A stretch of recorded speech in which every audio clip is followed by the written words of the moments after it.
What if your performance record only counted your mistakes? No gold stars, no excellent ratings, just a cold, data-driven list of every time you missed a delivery, botched a clause, or had a cyber oopsie. Well, welcome to the future of DoD contracting, the new negative-only CPARS.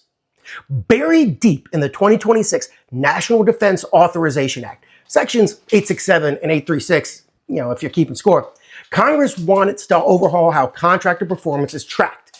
The Defense Department's beloved Contractor Performance Assessment Reporting System, or as you and I call it, CPARS, is getting a major attitude adjustment. Forget subjective evaluations and narrative write-ups. The new system will focus exclusively on negative performance events. Let me say that again. Will focus exclusively on negative performance events. So yes, in DoD CPARS 2.0, no news is good news. Here's now what you can expect to land you on that naughty list. Defective products, late deliveries, bad data markings or IP rights, defective pricing, missing flow down clauses, false claims or misrepresentations, safety or environmental violations, and cybersecurity failures. Basically, remember this, if it's auditable, measurable, or embarrassing enough to make the news, i.e. the Washington Post sniff test, it's a negative performance event. And instead of those narrative ratings that we're all used to, exceptional, very good, satisfactory, you'll now get a composite risk score, automatically calculated by CPARS.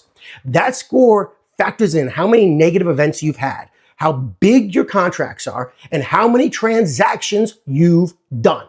What does this mean? Well, this means that there isn't a random contracting officer deciding your fate with the phrase slightly below expectations. You'll see your score, the data behind it, and you'll even get a comment and a chance to rebut. But the math, well, that's going to do most of the talking. And in theory, this is good news. It's objective, it's standardized, and it's way less paperwork for contracting officers. It works, by the way, seems like it is for everybody. It even levels the playing field for new entrants and small businesses without years of CPARS history. But here's the catch. If the only thing CPARS records are negatives, then you can't earn any positives. Really, can't earn any positive. What is this good enough for government work mindset? It's hard. And for contractors who also bid on non-DoD work, this change probably is going to sting because other agencies will still be using the traditional positive and negative CPARS model. So you might show up to this agency looking like you've done nothing wrong, but also nothing right. Seems like a pretty big disadvantage. And once the 2026 NDAA goes into effect, the DoD is going to have 180 days to update the DFARS and launch this new system. That means contractors could start seeing negative-only CPARS as soon as mid-2026.